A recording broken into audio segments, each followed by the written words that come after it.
Hey everyone, I'm Claire Thompson. I co-head up our venture capital practice at Herbert Smith Freehills. We are a law firm and we work with founders to raise capital, do M&A and whatever else comes up on the journey to growth. Very inspired by some of the stories, and we also have a really great women's homelessness law. And the differentiating factor is that it covers a lot of the wraparound services that you were talking about with Bridget, so it's not just legal advice, it's also social, we have social workers as well, so very passionate about this course. Awesome. Gaz? Thanks for having me. I work with Tractor Ventures. We basically do debt funding in a market that probably didn't really understand how to use debt funding to fund tech companies in recent times. Actually, funnily enough, Corey, when you were talking about your scenario, it mirrored some thoughts about sort of in our world. I guess in the US and Europe, I think in the US, 17 to 20% of VC deals in 2021 had debt alongside equity. I view Tractor as almost like an education company, honestly. Just talk about where debt's right for companies and where venture capital is right for companies. And we're probably viewed as antagonists early on in the space, potentially competitors, but very quickly, long and quickly, founders have come to understand that debt's used for one thing and venture's used for another. So the TLDR, we funded 180 companies for about 75 to 80 million, and we just fucking send money out the door. but without being facetious, we only fund revenue generating companies that are running sustainable practice. So my name's Tom Ellis. I do a couple of things. My day job or company that I own is a micro investment bank, so we're a corporate advisor with jurisdictions in North America and Australia. We've got 5 people working for us, and we basically just buy and sell companies all over the world. And then I'm an entrepreneur in residence and portfolio manager for a big tech fund out of Chicago called Second Century Ventures. With the most active PropTech fund in the world, got 253 portfolio companies, notable examples being ActivePipe, DocuSign, AdWorks, UbiPark, and we've got 34 in the Australia region. And I get to hang out with some phenomenal entrepreneurs. Interestingly, it's not pure venture in the sense of, looking for that needle in the haystack. It's also about lifting up the ecosystem. It's backed by the National Association of Realtors, which is the biggest group of real estate agents and realtors in the world. It's got 1.9 million members in North America, and we invest off their balance sheet to help various things that are both economically good, social good, and also supporting the broader ecosystem of property. We've got commercial, we've got residential, we've got things that empower agents, and so it's a privilege to be here, Mike. Thanks for organising it. Thanks, man. And we might start with you, Tom. So do you want to tell us a bit about kind of like what's happening in the PropTech, FinTech ecosystem? What are the types of companies that are getting funded, and what are some just general trends that you're seeing? It's a great question, and it's something I'm asked a lot. And there's been this movement towards sort of profitability, and that's can be a misnomer. My view as an investor and an operator is you've either got to be fundable or profitable or have a narrative that can get you there. That's changed over the last 18 months. About 18 months ago, it was growth at all costs, take money in, burn the hell out of it. And as investors, it's challenging to go, hey, last week we said grow 5 times. This week we're saying steady, and you're going to have to cut some people. So I think there's a complicated narrative around which way is up for entrepreneurs. And the challenge is that we hear about the outliers in the market, the ones that sort of hit the backboard and go well, but those that are being venture funded, and I speak specifically about the asset class of venture because it's not every business should be venture funded. Not every business should be private equity buyout. There's some phenomenal businesses that are just great businesses. But to be venture funded, where you're looking at one of the questions we ask, or I'm asked when I present to our investment committee, is how will this portfolio company 20x our investment? What does this block of capital do to unlock that block of growth? And I think we're much more diligent around understanding that journey and that narrative and how these operators and their hires are best placed at this time to make a drastic change. Whereas historically it would be, Andreessen have written a term sheet, are we in? And you've got a window to make a decision. Even with existing portfolio companies, we missed a 220 mil window on something. And so we won't move that quickly, and because we're disciplined custodians of capital. I hope that kind of got there. Yeah, no, it is. It's interesting. And like, what are the themes in terms of the types of like prop techs and or fintechs that you guys are more focused on? So yeah. So we're seeing a broad range, and we're very fortunate in the thematic has also got that lifting of ecosystem. So this year, in February, we invested in Square by Square, so that's about conservation and looking at how to support rainforests. Not a traditional venture business, but it's kind of what fits the right mix of where the market is at the moment. It's less. I mean, we can be pretty wide. It's not a specific answer, but we're seeing pockets of sustainability, broader clean energy, but proper clean energy, not kind of pithy things. We're seeing a lot of movement away from access and movement towards sort of hard things that support productivity for agents, for tenants, for residents, and that sort of broader built environment around community. We're seeing huge things in community, and unfortunately security. And I say unfortunately because it means that there's been higher instances of break-ins. People are more sort of worried than they had been, and insurable incidents and those sorts of things. Awesome. And Garry, so tell us a bit about Tractor Ventures, the difference between that and venture, and the types of and not because I think venture does play a super important role, and the types of companies that should focus on venture, that do venture. I think it plays a super important role because sometimes you need a lot of money to make a lot of change. Not always, but sometimes. And I think it plays a key role, and so I do think it's important. Do you want to tell us about Tractor? Yeah, absolutely. I mean, I've got to shout out Wendy Benici over here, who was one of our earliest backers. So, it was funny. Like Matt Allen and Jody Marmon, April Allen, who basically started our company. There was probably a presumption that the tin would get rattled and move around sort of the network, but then COVID hit and sort of everything shut down. And it turns out you could just raise money over Zoom, so that was quite funny. We were like, so basically they rattled the tin, and Wendy probably got a call, or at least got told about a call, and then all of a sudden we had a bunch of money on the balance sheet to distribute into predominantly bootstrap SaaS companies. And then all of a sudden, and of which, Sign On Site was a, property tech company from the outset that were running sort of a SaaS-based solution. What started to happen was really interesting as sort of new and different types of companies that would understand how to use debt to leverage like further growth, and then have VC conversations, or just continue to grow and spike at a sort of a consistent rhythm. Was really starting to become a use case, and then we just developed over time. So basically companies would use our capital in like a super efficient and practical way. They just basically figure out the thing that generates money in their company, and they take $1.20 from us and $3.80 spits out the other side once they do it, and they just keep doing it over and over and over again. But then they'll basically engage with VCs, etc., to have that conversation, but with an increased valuation and no dilution in their company. So this is sort of unknown aspects, and in the startup industry was it's just such an unreasonable fixation on sort of a few very large VC players that capture all the attention. Not Tom.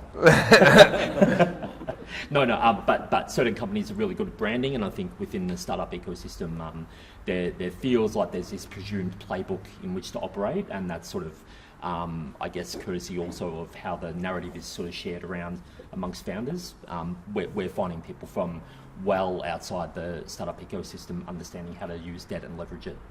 And so even in the AFR last year, we're the fastest growing startup in FinTech. We're spiking fast. Good to hear, mate, and you guys are doing awesome stuff.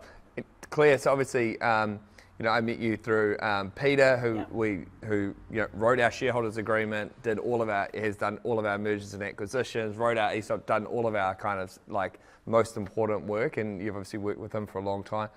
Tell me about what you do at HSF, what types of deals you're seeing at the moment, and how that kind of interplays with the funding ecosystem. Yeah, so we work predominantly on the founder side, but we also do a little bit of investor work too. And we work with everyone from, two guys with a great idea through to IPO and then beyond. So we can do your takeover defence, and we can do your pre-seed safe and everything that comes in between. And what we are really seeing is a real two-speed situation. If you've got if you are AI enabled, if you're an AI company, it is very easy to raise capital. If you're not, it's a slog, I would say, and you've got to have either successfully made that pivot to profitability that Tom was talking about, or you've got to get pretty close and you've got to demonstrate really good traction. At the early stage, we're finding a lot of our founders are struggling to find a lead. They will be, it's like speed dating, they've caught up with every investor in town, and everyone's making positive noises, but no one will actually come in with conviction and put a valuation on the table. And this is a problem that we're seeing a lot of our founders see. There's a few ways around it. We've had founders do things like sort of try to set up like a friends and family round, and that just sort of scales up and actually gets to pretty decent size once you collect all the checks from everyone who wants to come in. But it's tough. It is tough, and it takes a long time. On the flip side, we've got a number of later stage companies who have actually sort of knuckled down over the last couple of years, haven't raised capital, but have just got back to basics and really built strong businesses. And they are now in a situation where a lot of them are seeing some really good traction. But they've had these fabulous ESOP plans that we love to roll out for our companies. But they've got a lot of employees who are sitting on invested equity and saying, when am I going to get some liquidity here? What are the options? Where are we going? And so they're thinking about what next. Do they do some M&A? Do they bring in a new investor for some secondary? And so we've got a lot of what I'd call non-traditional transactions happening at that later stage as well. I mean, everyone is probably aware of Canva's done a big secondary lately, and so where Canva goes, the rest of the market tends to follow pretty soon after. So I suspect that's going to be a theme we see this year. And is it? I'll start with you this time as well. Is it a good time to start a company now? Yeah, I think it's always a good time to start a company. Me too. I agree, but I'm kind of. I think you've got to have a great idea. I think you've got to have subject matter expertise. You have to. It's bloody hard. It doesn't matter when you start your company. It's bloody hard, right? So you have to have that drive to make it work, and the need to solve the problem. You've got to see the vision. You've got to see that it's going to be, it's a nice big problem, big addressable market, as the venture capitalists would say. But it's no matter when you start, it's hard. So you may as well get into it. Preach, especially if it's solving kind of there's just so much need out there as far as in problem solve. The reason we bought Urban and wanted to focus on the off the plan market is not because we thought it was like the best, the already perfect market, and we're like, oh, it's such a shiny thing that we can go after. It's like it's a market where there are massive problems. It's extremely important to the economy and to the people that live here.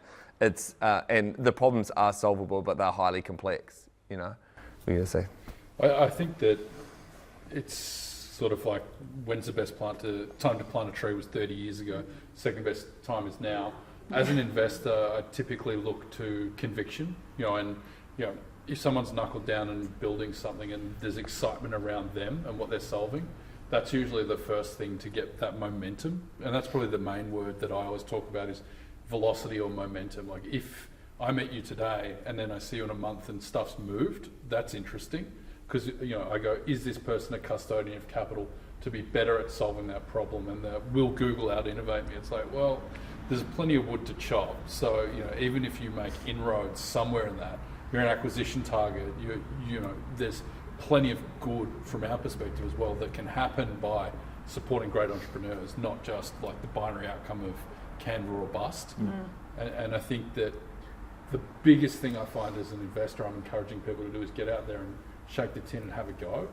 Like, it's really easy to sit in your job and go, that corporate voyeurism of, I'd love to start something. Just do it. Easy to say, but that's the conviction you need, I think.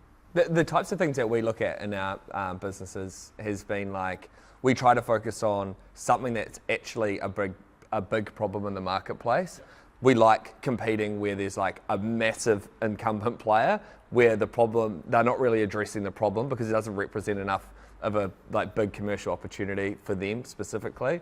Obviously now obviously in our market we've got like REA and Domain. The market we compete with them on is 10% of their broader business, which is like a great place to focus because their A team is never going to work on the 10% of their business. It's always going to be, they're not going to get that much CEO time from their team. Whereas like for us, it's just like we're 1,000% focused on solving the problems for the consumer and solving the problems for the developer all of the time. And I think that kind of like narrowing the focus and focusing on a small part of a big market is a good way to go. So just one really specific example. We invested in a concept stage business called Sensor Global. It's a remote monitored smoke alarm. So it had a pending patent from the CSIRO.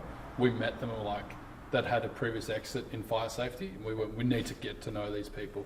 We put in money before it was kind of even remotely a thing. They just raised the 3 mil Series A recently and are using debt to support the inventory finance. Yeah. To take on rolling out this in social housing, Indigenous housing, so that instead of someone walking around with a stick going and testing a smoke alarm, which has to happen, they can remote monitor it and then manage only by exception. So there's these big problems from people that are passionate about a niche thing going, everyone that dies from a fire dies from a smoke alarm that doesn't work. You're like, it's just there's these pockets of problems that are occurring that need to be solved. Yeah, I actually was talking with one of the board members of like the incumbent player that does the most amount of smoke alarm checks, and he was telling me about the same thing the other day, and he's a friend of mine, and we were talking about how this is like such an inefficient allocation of labour in so many parts of the economy, and I think that's like just a classic example where those people aren't going to be put out, there's going to be other opportunities for them where we can kind of like, I think that's kind of the thing with the AI stuff, is that there will be a replacement of jobs, but I kind of think the depth of demand in the global economy in general is so deep, and as innovation occurs, people kind of have a higher expectation of what they want from their life. In the same way that when tractors were created, it's not as though there was no more farmers. All of a sudden, they just kind of go and do something different. And I think, whether it's any kind of like, particularly the technology stuff, where there's innovation that can kind of unlock labour, and we look at issues we have in the marketplace where, we just don't have enough people to build houses in a scalable way, and that problem's not going to be solved anytime soon. That's why I'm passionate about the technology sector, because I think we can unlock the labour and unlock the kind of capability to deliver the quality of the housing, and whether that's through software or that's through hardware or that's through fintech or all these different mechanisms are basically the key to kind of unlocking and pushing the ball up the field in relation to the housing stuff. I could talk a little bit about our tech as well, like sort of from a reverse angle. So, I mean, part of the solution, it's not just, people will be like, our debt or VC, which one's right, etc. And obviously the two can go hand in hand, but it's different funding things. But in actuality, a large part of it was in relation to the fact that banks wouldn't fund these founders or these financial decision makers unless they were taking security over their sort of personal assets as opposed to over the business performance. So we built our own loan securitization platform, our own bank. And so basically like what that means is like, that's being fed, LLM via a very experienced engineer.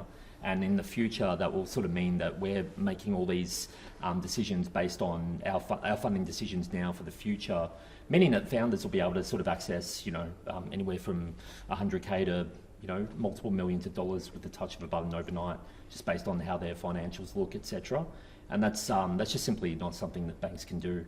But the flow-on effect of that is, large-scale infrastructure projects that can have multiple tranches of debt funding layered on top of each other to fulfill multiple government contracts that might be used for, very social good projects, can become a reality for a lot of these financial decision makers. And that's, that sort of tech sitting behind what we do is sort of our opportunity to impact on a bigger level. And Claire, I know you guys have been heavily involved with the kind of 1% pledge process at HSF. Do you want to talk a bit about the kind of like social impact of the founders that are kind of taking on board some kind of social impact, whether it's related to property or just in general, and how you guys think about that kind of space? Yeah, well, it's amazing. So what the 1% pledge is, if everyone, maybe people don't know about it, but essentially it's a pledge that founders, or it could be the company's board, makes and is enshrined in the governing documents that the company will choose whatever the mission is that it wants to drive behind, but it is locked in, it is legally binding. It's not just something that's a policy, of the C-suite of the day, and change of CEO or company grows up, we can't really afford this anymore. It's enshrined right from the get-go, which says, from the founders, and it's usually, let's be honest, it's a cut out of the. It was from out. We've done this ourselves, Yeah. and it comes from me and George and the co-founder. It's cut out of the founder's take, right? And so it's enshrined from day one, and it says, no matter what happens, how this company grows, what have you, it's there and it's pledged. And what that does, I think, from a lot of from the ground up within a company, is it says, I'm working somewhere that's for profit but is of values, right? And these are the values that often, ideally as an employee, how it aligns with me. This is what I value, and these are the social causes that I think, it's great that my business champions, and makes you proud to work there, right? Makes you proud to be part of that organisation, and overall it just incentivises people a bit more. Totally. And have you got any kind of final tips in terms of founders thinking about raising capital, what to look out for on a term sheet that might be hazardous for the founder? So much, right? we kind of got protected. The reason I asked this is we kind of got protected. We had very nearly did a deal with a well-known brand that we decided not to do. We had a term sheet, and we basically got saved from making a terrible decision 8 years ago by Claire's colleague. Yeah. And so maybe just some tips around Well, that. I think there's three things that you need to know on a term sheet, right? What are the economics? What are you giving up and what are you getting in return? I.e., I'm giving you 10% of the company, I'm getting $100, right? 2, what's the governance? Who's sitting on the board? What decisions is the founders making? What decisions are your investors making? And number 3, do you get to sleep at night, right?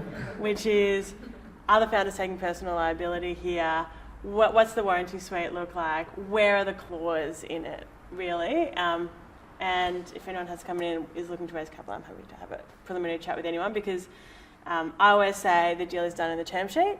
So come and have a coffee with me when you first get a term sheet, rather than what some of my clients do, which is they send me an email. It's like, we've just signed a term sheet, and then I open it and I'm like, do you guys know what this is?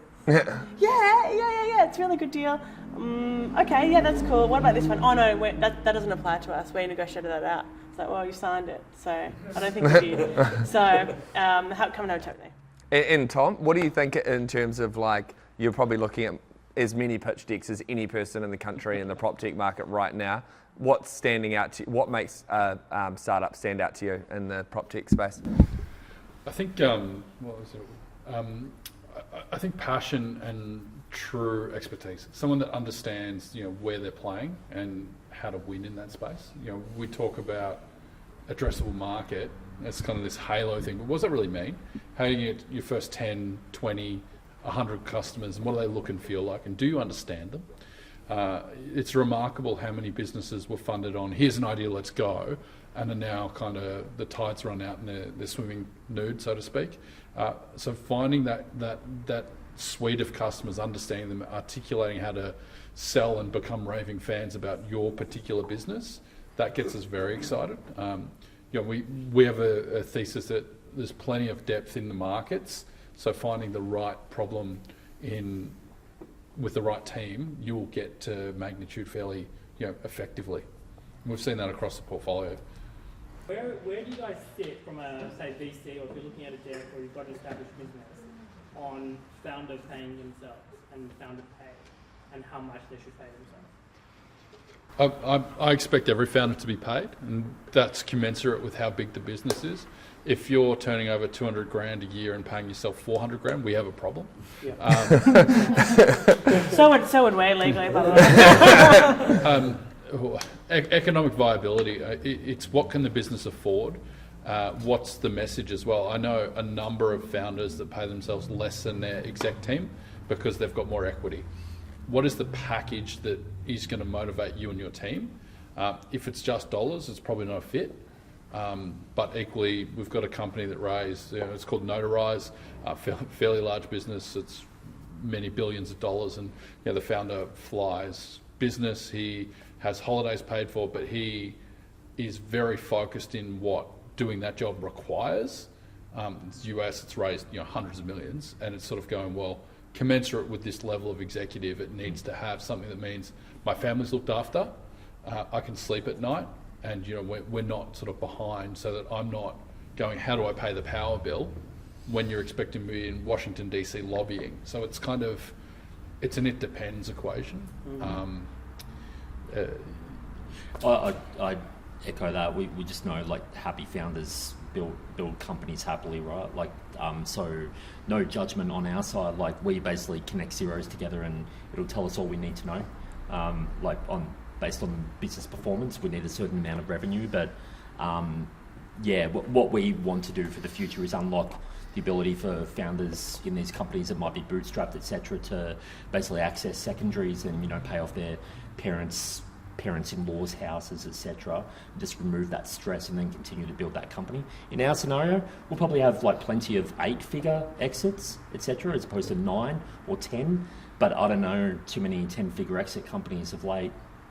I think probably just one caveat, because I've put money into a couple of businesses and found out after the event, if lifestyle of the founder is being funded by the company, that is a problem. Yeah. We, not through this vehicle, I was in personal investor in a business that I found out 6 months later the entire round went on the exec team going to Las Vegas, and Oh my God. they went into voluntary administration 6 months later. So we were all fairly bad call, but you learn that, and I think the people having to struggle is not good in any environment, right? We want to have an element of abundance, but enough hunger that getting to the finish line motivates you exponentially greater to not go, 501 got to finish. One of our founders, Ed Hooper, founded Omni Studio, which had a great exit. We've invested in his next business, GXE. Phenomenal human. I was chatting to him yesterday. He goes, "Oh, sorry, mate, I'm a bit tired.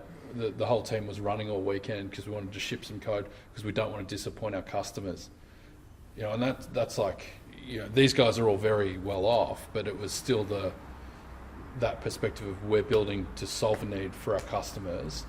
And we spoke as investors and said, "Hey mate, you want to give the team a bit of a spell just so that they don't blow up?" And he's like, yeah, like I'm making sure that they take some time. So it's kind of that EQ as a leader is what gets us excited. Well, Ed's actually one of our clients Oh, as there you well, go. and his business GXE that he's building is bloody amazing. And it's honestly like it's working with people like that makes me love what I do, right? And I think I've said this like about 3 people already, but when you're working with people that are true entrepreneurs, they bring an energy that just makes you want to go to work and you want to help them and you want to go the extra mile. And I think that works for me as a service provider, but I think that works for employees as well. So yeah, that's really interesting that he's a consumer networker. It's a good man. Yeah. George. How much, and I'm sure a lot of you guys mentioned AI clear about the types of companies you're looking at. How much of, in your opinion, your opinion, how much of it is the companies that you're seeing is a kind of front-end applications where you're taking a pretty big risk and you're just trying to get a whole bunch of bets down versus like real innovation where you can there's a really clear value proposition and really clear technology that's kind of going to be that you think is going to be defendable in the long term versus kind of an application on an LLM that may not be as kind of defendable, given there's just like so much capital, it seems kind of going into the AI space at the moment. Jazz? In our scenario, no doubt we've got a amount of the companies that have AI bolted on, and they're probably not AI-led in sort of like a true venture scale capacity in terms of, but that's understandable because we know the types of companies we're funding and they're sort of not the moonshot from the outset type perspective, and that's 100% this realm, and that's why 99.99% of the companies that approach these peeps will probably be turned down, and they're not necessarily right for us either.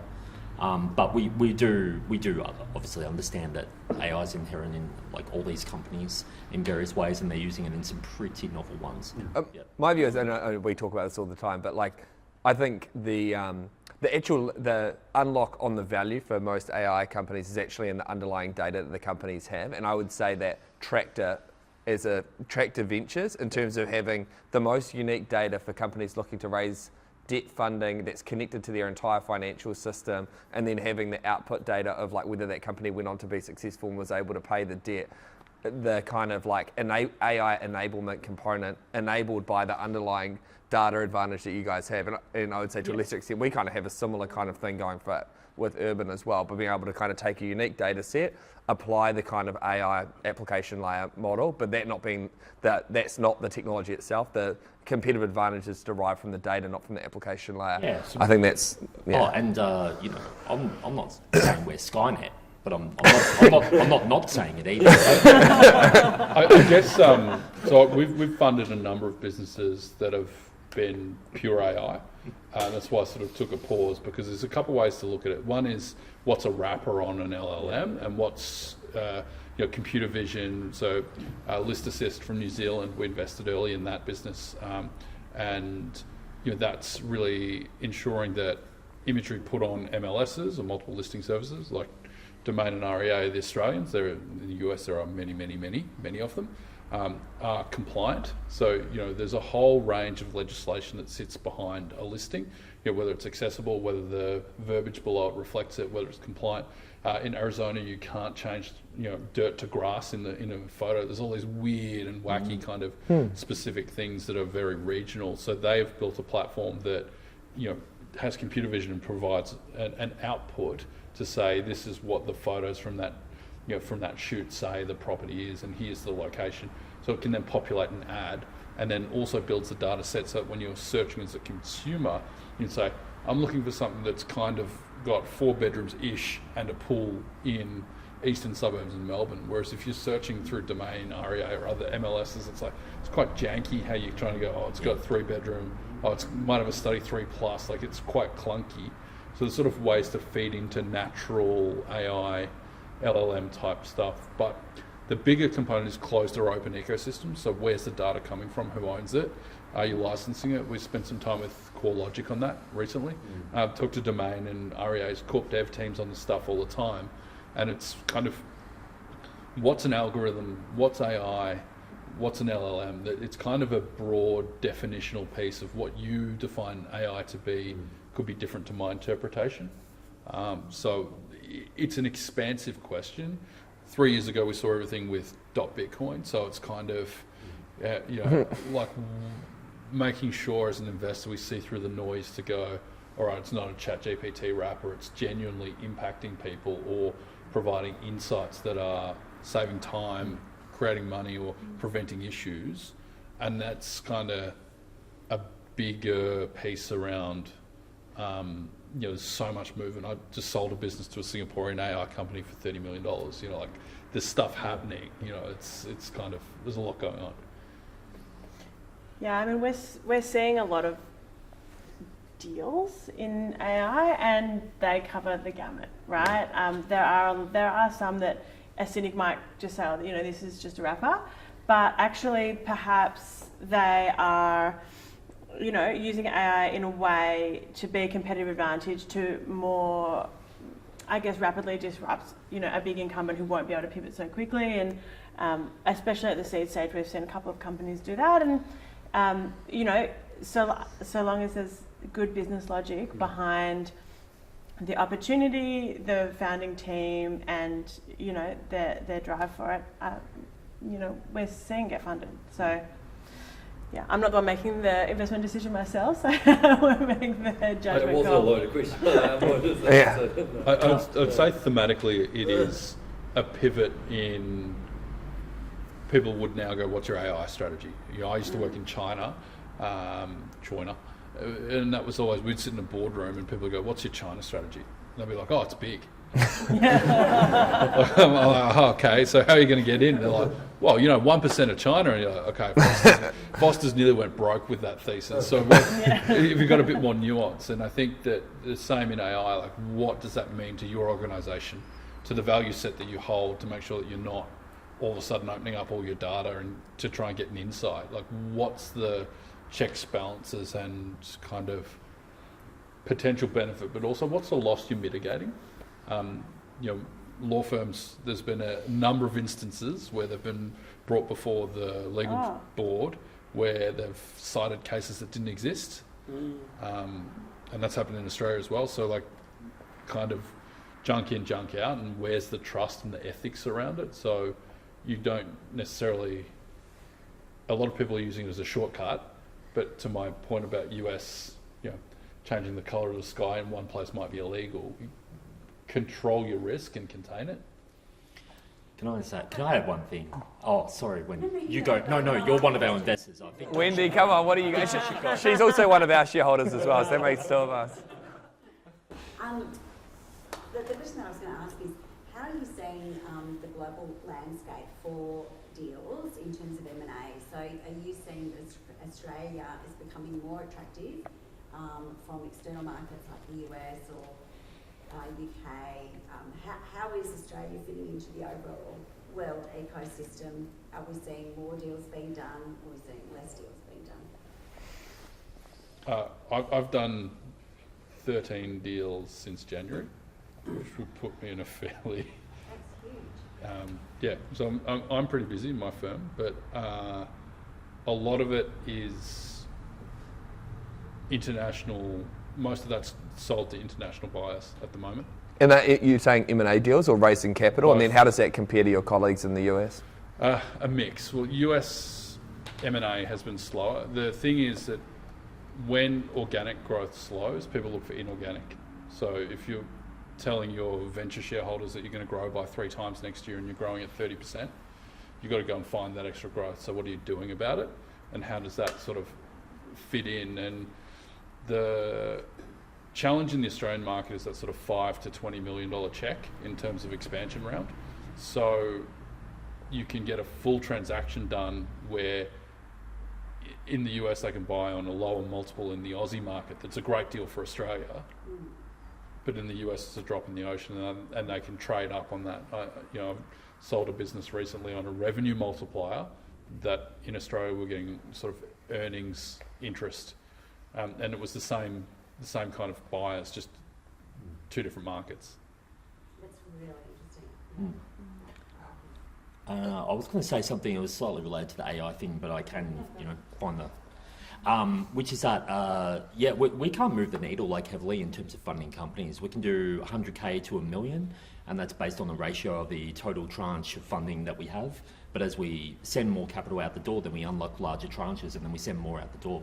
So we're not moving the needle in terms of like putting $25 million of debt into a $100 million deal like it happens overseas, and it's just not going to happen locally. But what our issue is almost like a cultural thing. So founders will literally wait for 6 months to come and talk to us. And I guess we're jazzed up about property, may as well use the analogy. Like if you're going to go buy a house, like you just go to the bank, find out how much you can get, and then you know what you're in the market for, and then you just go on the process. It's absolutely mind-boggling to me that companies don't come to us that are generating revenue and just ask the question, because we're not holding them to account or saying, trading in unfavourable biases by saying, because you came to us, we'll never fund you again now. It's financially savvy and prudent of you to just explore your options, know it before going on various strategic fundraisers. And so I've got to just keep hammering it non-stop, just to tell founders, if they're running revenue generating businesses, they just got to come to us, and we'll tell, because we tell them within 24 hours how much they can get. So if that starts to increase, we send more capital out the door. Obviously that's for our own interest, but then those companies take that, grow a bit more, then access bigger deals. So that's the flow-on effect of what we do, I guess, in market, and being sort of a nascent entrant in sort of our particular pocket of debt. It's needed, just got to bang the drum about it. So. And can I ask you, from that first conversation to drawdown, what's the timeline for a company that you've never seen before? As little as 2 days, and usually 3 weeks. And the 3-week hold up is usually due to got to go meet with the board, got to go get some stuff ready. But yeah, if they're ready, and if they're a B2B SaaS, they're basically, their financials are probably clean. We'll just fund them straight away. Yeah. Cool. But one additional caveat is it's not the round, It's however much they need right then. Yeah. So we're very happy to do like 200K 6 times over the course of the year, whatever suits their business, as opposed to sending them the chunk of change, so to speak. Awesome. Well, that's it for tonight. This is our first one of these sessions. As I said, I really appreciate Simon and the Hive hosting us, also for tipping in on the cause of Carla and Bridget and fighting the good fight. Appreciate it.